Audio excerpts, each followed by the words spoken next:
There was a time in this country when the cooperative movement was strong. Indeed, entire towns like Mbale were built by cooperative societies.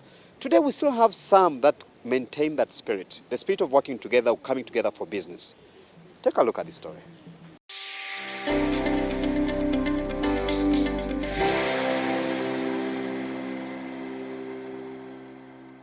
As always said, two heads are better than one. Dairy farmers from Luka district in Busoga region borrowed a leaf from the saying and formed Busoga Dairy Farmers Cooperative to improve on the performance of the dairy sector. We had the issues.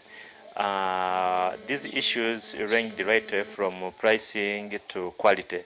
Our farmers, our members, used to sell their milk to milk vendors, of which milk vendors were not really, their integrity was questionable, they were not transparent enough, they were giving them little money, 600 shillings per liter, they were not paying them even that little money, lying to them that the milk got spoiled, and all sorts of things to justify they are not paying money. With one voice as a team, challenges are solved. We had to come together and say, now what do? We said, no, we needed to have a collecting center, a bulking center. We believed that when we are together, our voice, our marketing voice, our bargaining power shall really increase. For increase in profit, partnerships in business are ideal. We are so and exceedingly grateful with the NADS program, which has been one of our major partner, which helped us to get this facility, the milk cooler system. It's of 2,000 capacity, came with a 3-phase generator covering 8 sub-counties within the Kamuli district, and the farmers from the different sub-counties do bring their milk. This is how business is conducted. When we get this milk, it comes actually some of our coordinators. These are the people who are helping us to get to link the dairy farmer, the member, to the cooler. Getting that milk from the member to the cooler, we are calling them coordinators. So we equip them with the testing kit. He goes and tests the milk directly from the farmer's home to ensure that the quality the milk is getting is of high quality. And after that milk passing that quality test, he sieves it. After sieving it, he loads it on the motorcycle in the cans, of which cans some of the cans are these ones here. In business, there are key principles one has to follow to succeed. With Busoga Dairy Farmers Cooperative, quality is priority. When the milk comes, it has been tested, it has now being transported to here. We do the testing. The same testing being done in the field is the same testing we do here, because we are using the same equipment.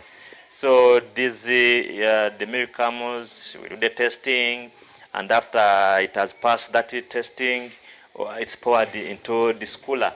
When the milk is found out, like we have some individual farmers around who bring their milk here.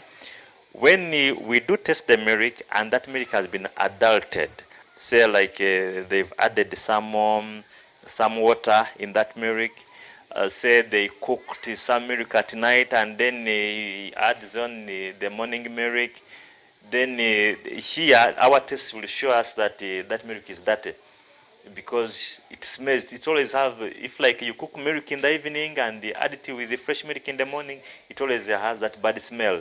And with our tests here, it will tell us that this milk is not good to go on the market. So what we do, we pour it down there. We have a soak pit there, and that milk goes there. When the farmer is saying, not this issue of saying the milk is spoiled and then we don't pour it. No, we shall pour it sometime to come. No, we pour it directly there, and it goes. Then the farmer will get to know, say, oh, yes, it's not good to cook milk in the evening and then add it in with the fresh milk in the morning. These are their price rates. We are selling this milk between 1,200 to 1,400 shillings per liter. Agriculture being the silver bullet to resuscitate the economy of Uganda, dairy farming is one of the sectors that need to be put under consideration.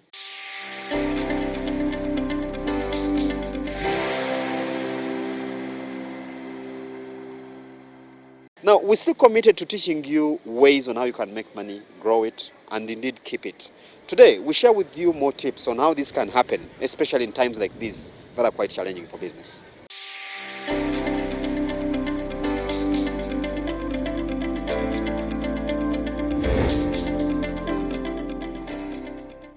There is a cardinal rule that you should know your product. What is it that you're naturally good at? I will give you an example. There's a debate in my house. My wife is a medical doctor, and she desires that my daughter becomes a doctor. But this is the thing.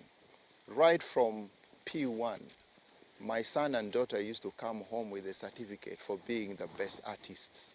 So, for me as a parent, if tomorrow my daughter wakes up to the reality and says, hey, I want to become a fashion designer, all I need to do is just point her into the right direction. Understand what you're very good at, and add some marketing knowledge, market yourself. There is someone out there who really needs your skills. Go online. Study this digital space. Many businesses are moving on the digital space. And the thing is, when you go into the digital space, you're not selling only to a local market in Uganda or around your environment, but you become global.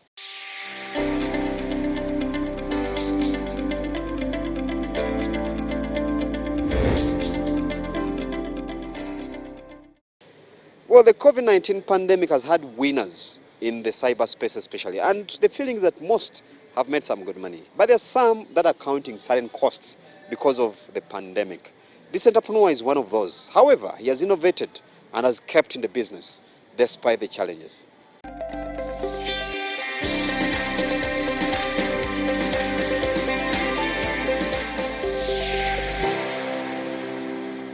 COVID-19 to some extent has been good, to the other bad. Some of our core businesses like the airlines haven't been making money, meaning we are losing out on a lot of money from that realm.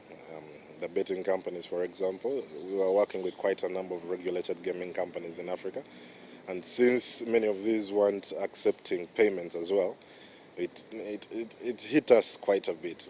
However, we noticed a trend in the more tech-related businesses. Quite a number of them were actually picking up. So offhead, given that I'm in the payment space, I noticed the number of fraud cases increased. Tanzanians lost about $5 billion to fraud in mobile money, moreover. So the more tech enhances, the more people that want to rip you off, the more people that are looking to hack you also increase. So as an entrepreneur, at least, you have to be more cautious. Take note of your laptop, put antivirus softwares. Make sure you just don't download anything off the internet, because the evil people, the people that want to take advantage of you, still use the same internet that is good for you to do bad things to you. Personally, you have to keep your data a bit more private. And I noticed that trend with Ugandans, they feel more comfortable sharing their passwords. Anyone asks you for a login to your Twitter account, you feel comfortable to share it, but this is personal information. So if it got into the wrong hands, there's so much that can be done.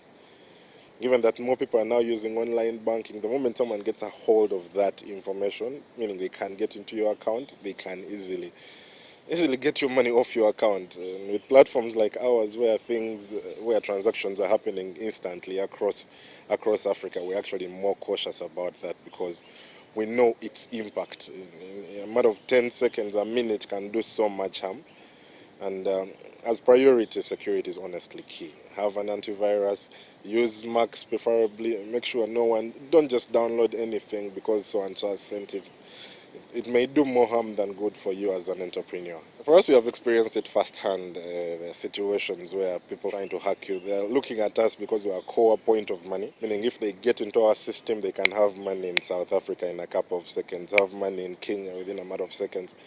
So benchmarking on that, we now have it at the back of our mind. We have a team dedicated to security alone, meaning all our employees are educated about understanding, what these things actually happen. Someone can use your device as a conduit to get into our systems. Someone can use your phone as a conduit to get into our systems.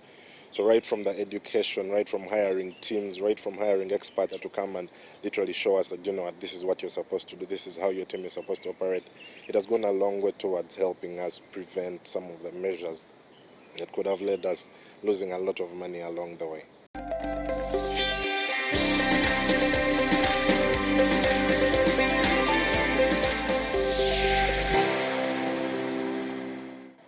That story brings us to the end of this week's edition of Man and Market. Thank you for being with us.